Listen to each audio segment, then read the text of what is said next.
Items that are subject to probate also include tenants in common. There's joint tenants with rights of survivorship and tenants in common. Tenants in common are often when two people who are not married own something together. When one of them dies, it's sold and goes according to their will and not to the survivor. Here's something to watch out for. We've learned this in some of the recent cases. Sometimes inadvertently at the county, they check the wrong box. A husband and wife own a home together, but it's registered as tenants in common. When you get your statement at home, it just says your names. That's for mailing information only.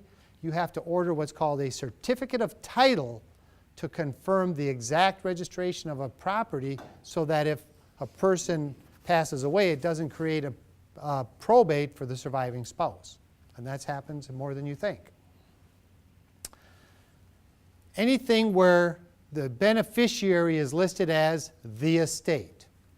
Now, people would hope they would get good advice from attorneys, but we've seen plenty of people who had what's called a testamentary trust. And the testamentary trust means their will is created, or their trust is created after they die according to their will.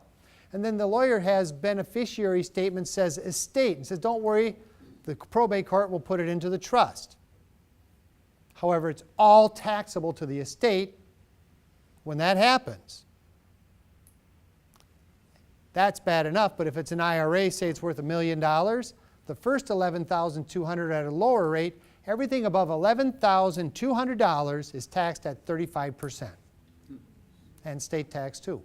So estate is the worst of options for IRA beneficiaries. And here's another one.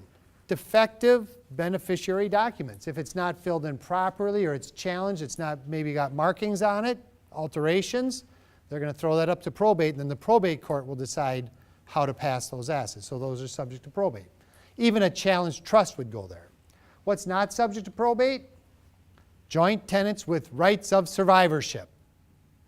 That means the last person standing owns the property 100%. During the course of ownership, everybody is considered a 100% owner. Last person standing owns it all.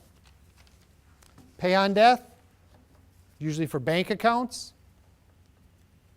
Pays on death. Transfer on death for stock and bond accounts. Avoid probate. Life estate on real estate. Essentially, you're maintaining the use for your lifetime, and at your death, the remainder men own the property. You get a step up in basis, and it transfers. There's also in Minnesota the new transfer on death for real estate. There's another one. And then any account with properly executed beneficiary forms. They all avoid probate. So I just wanted to give you that little bit of a lesson.